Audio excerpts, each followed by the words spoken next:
प्रशांत किशोर की जीत है और बीजेपी की बड़ी हार है। 242 को नकेल कस दूंगा। मुख्य विपक्ष होने में अभी समय लगेगा। भाजपा के वोटर ने खुद भाजपा को हराया है। उनको तभी दो तरह से लड़ना है, सम्राट चौधरी से भी लड़ना है पक्ष के लिए, और विपक्ष के तेजस्वी यादव पे भी लड़ना है। आप इंतजार करिए, ये जो वोट उनको मिला है ये बीजेपी का वोट मिला है और ये आरजेडी का वोट मिला है। नमस्कार, मेरा नाम हुआ विमलेंदु सिंह और हमारे साथ बांकीपुर विधानसभा चुनाव पे बातचीत करने के लिए हैं रितेश परमार जी। हालांकि बांकीपुर विधानसभा चुनाव का रिजल्ट आ चुका है, लोगों का जो जनमत है इस बार प्रशांत किशोर की ओर गया है। रितेश जी, क्या कहना चाहेंगे? इस बार नया विपक्ष एक बनता हुआ दिख रहा है बिहार में। ये तो दिख रहा है, और इस चुनाव को प्रशांत किशोर के जीत से ज्यादा आप बीजेपी की हार की बात की। प्रशांत किशोर की जीत है और बीजेपी की बड़ी हार है। जितनी बड़ी जीत अगर प्रशांत किशोर किया है, जितनी बड़ी जीत प्रशांत किशोर की है, उससे बड़ी हार बीजेपी। और आपका सवाल रहा कि आप मुख्य विपक्ष के रूप में देखेंगे, तो अभी ये कहना जल्दबाजी है। इसके पीछे कारण है कि प्रशांत किशोर इकलौता है और आरजेडी के पहले से 25 है। आप गठबंधन को मिला रहे तो 40 है।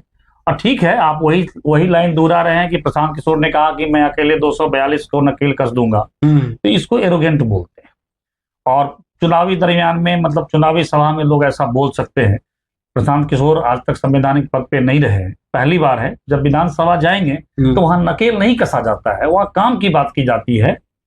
और बोलने वाले हैं, अच्छा बोलते हैं, वहां अच्छा बोलेंगे, ये उम्मीद की जा सकती है कि क्षेत्र की समस्या रखेंगे। हालांकि उनका जो निशाना है पूरा बिहार है, जिस तरह से वो पिछला विधानसभा चुनाव लड़े थे, तो बोल रहे हैं मुख्य विपक्ष होने में अभी समय लगेगा। वो आज ही मैं उसका एक इंटरव्यू देख रहा था। वो अलग अलग इंटरव्यू में जिक्र करते हैं कि 2030 तक क्यों, बीच में अभी बहुत सारे इलेक्शन, बाय इलेक्शन होंगे बीच में, और जहां होगा वहां पे अब जनसुराज जीतती हुई दिख रही है। ये कोई भी पॉलिटिकल पार्टी जिसका सीट शून्य हो, क्या वो भी कहेगा कि हम हारेंगे? तो वो तो आए हैं चुनाव लड़ने के लिए, मैदान में आए हैं, और सेनापति है तो जीत के दावे तो करेंगे, तभी उनके कार्यकर्ता का उत्साह बरकरार रहेगा। इस बार तो वो दिखा भी दिए ना, 450 के आसपास बूथ में से 400 बूथ पे प्रशांत किशोर की जीत होती है। देखिए, उपचुनाव में जीत हार को अगर आप मुख्य चुनाव से जोड़ेंगे तो ऐसे बहुत सारे उदाहरण है कि बहुत सारे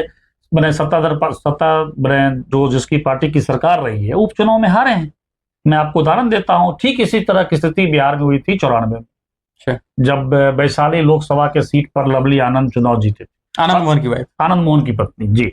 और उस समय लालू यादव के प्रति, और लालू यादव का जो मतलब ये था, आप समझ सकते हैं कि कहा जाता था कि लालू यादव जिसको चाहेंगे बिहार में एमपी एमएलए बना सकते। और उस बीच में आके लवली आनंद मोहन की पत्नी चुनाव जीती। और किससे जीती? उस समय आरजेडी नहीं हुआ करता था, उसमें जनता दल हुआ करता था, और जनता दल के कह दीजिए पूर्व मुख्यमंत्री सत्येंद्र सिन्हा की पत्नी किशोरी सिन्हा से। अब आप समझ सकते हैं। और उसके बाद आनंद मोहन को लगने लगा कि एकदम से हम भी सरकार पलट देंगे, अगला मुख्यमंत्री हम ही हैं। और उसी तरह के जोश में उनके भी कार्यकर्ता, उनके भी वोटर, अब जो कह ले, उसी तरह के जोश में शायद अभी प्रशांत किशोर और उनके साथ के समर्थक हैं। हालांकि समर्थकों की संख्या अब भी कहना बड़ा मुश्किल है, जो है वो जोश वाले ही हैं। तो रिजल्ट वहां का है, इतनी जल्दी कहना ये अतिशयोक्ति है, और मतलब एक उचित बात भी नहीं है। आपको लगता है वो तो बोलेंगे। एक चीज की जिक्र की कि प्रशांत किशोर की जीत से ज्यादा मैं भाजपा का हार पे बात करूंगा।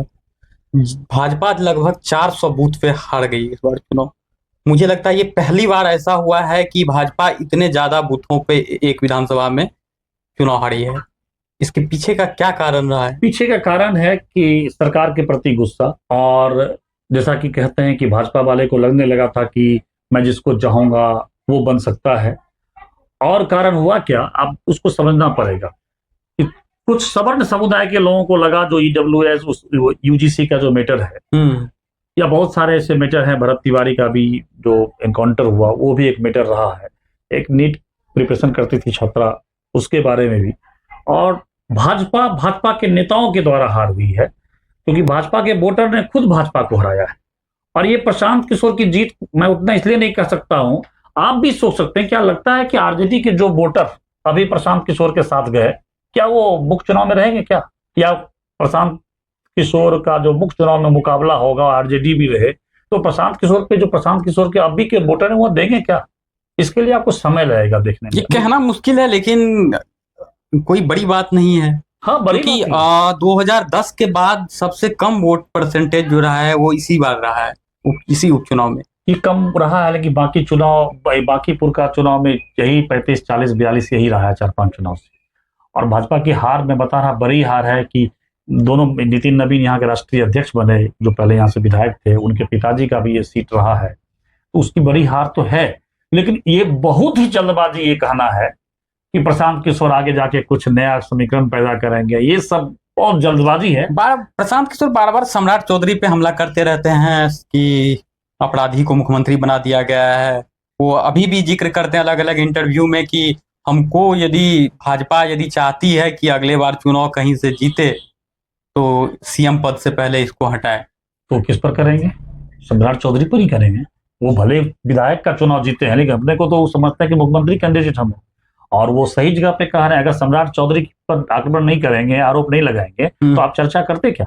उनको तभी दो तरह से लड़ना है, सम्राट चौधरी से भी लड़ना है पक्ष के लिए, और विपक्ष के तेजस्वी यादव पे भी लड़ना है। आप इंतजार करिए, या तो चुप्पी मारेंगे, अगर भविष्य में होगा, अगर गठबंधन की बात तो वो होगा ही, लेकिन अब भी साफ मना कर दिए हैं कि हम गठबंधन नहीं करेंगे किसी से। बोलना कुछ अलग बात है। यहाँ देखे आप, कांग्रेस की कोई स्थिति थी क्या? कांग्रेस की तरफ से उनका हाँ है। अब तेजस्वी यादव क्या करते हैं बाद में पता चलेगा। खैर, इसके लिए कहना जल्दबाजी है। 4-5 साल बाद चुनाव होने वाला है, 3 साल के बाद एमपी का और 4 साल के बाद एमएलए का चुनाव होने वाला है। लेकिन प्रशांत किशोर सम्राट चौधरी को बोलेंगे तभी ना आप चर्चा करेंगे। और बोलने से क्या होता है? किसी को आरोपी कह देने से तो ऐसा कुछ होता ही नहीं है। लेकिन वो टारगेट आप अभी क्या देख रहे हैं? अभी और वो टारगेट करेंगे सम्राट चौधरी पे, और करेंगे, आगे भी करेंगे। आपने बांकीपुर विधानसभा पे पूरा नजर बनाए हुए था। 2 रीजन हमको ऐसा बताइए हमारे दर्शकों को जो प्रशांत किशोर को विधानसभा जितवाया है। वो सबसे पहला रीजन रहा कि भाजपा के अंदर असंतोष, और भाजपा के कुछ लोग ही प्रशांत किशोर, जो पहले भाजपा के कोर वोटर्स, हालांकि वोटर किसी का परमानेंट नहीं होता है, तो जैसे सवर्ण समुदाय में खुल के बोलता हूं, उन लोगों को ईजीसी का मैटर था। और भाजपा के अंदर भी कुछ ऐसे लोग हैं जो पहले से भाजपा ही हैं। आप कह भी रहे थे कि जो आरएसएस से जुड़े लोग हैं, और प्रशांत किशोर बाहर के हैं, तो अभी तक पचा नहीं पाया। और बहुत ऐसे लोग हैं। और उसके बाद प्रोपेगेंडा में तो प्रशांत किशोर माहिर हैं। जैसे कि अब तो निकल रहा है कि एक चला था कुत्ता बिल्ली को भी खड़ा कर दो, जिता दें, और भाजपा उसको सही समय पर इस बात को काट नहीं पाया, जबकि ऐसा किसी ने भाजपा नेता ने कहा नहीं था। वो कह रहे हैं गिरिराज सिंह ने ऐसी बयान दी है। नहीं, रविशंकर जी का नाम आ रहा था, लेकिन हम पहले से ही बोल रहे थे कि ऐसी बात नहीं है। लेकिन भाजपा का जो आईटी सेल है कमजोर पड़ रहा है, क्योंकि पिछली बार भी कमजोर पड़ा, और इस विधानसभा चुनाव में भी भाजपा का आईटी सेल जो है। प्रशांत किशोर का तो आईटी सेल पहले से आईपैक, जब वो अलग अलग लोगों के लिए काम करते थे, अलग अलग नेताओं के लिए, उसी समय से उनका आईटी सेल काफी स्ट्रांग रहा है। तो वो तो सारा दमखम दिखाएंगे ही, दिखा दिए। और भाजपा वाले का भी था, पहले ही भाजपा के साथ ही थे। 2012 में जो गुजरात चुनाव था, उस समय से मोदी जी के साथ थे। 14 में मोदी जी के साथ थे। ये 14 तो प्रधानमंत्री यही बनाया है। नहीं, इनके फिर यही बात, ये वो बोलते हैं, यही चीज इनको यहाँ आ रहेगा। वो क्या बनाएंगे? कोई कल आपको कोई आईटी सेल का जिम्मेदार दे दे, तो क्या आप बना देंगे क्या? हाँ, उन्होंने काम किया, प्रचार प्रसार। उस समय मोदी जी भी नहीं काटते थे इस बात को। नहीं, कभी उस समय बोलते भी नहीं थे कि मैं किसी को प्रधानमंत्री बनाया, किसी को मुख्यमंत्री बनाया। ये बात तो तब बोलना ये शुरू किए जब इनको अंदर राजनीतिक कीड़ा काटा, और ये राजनीतिक मतलब ये चुनावी राजनीति में भाग लिए।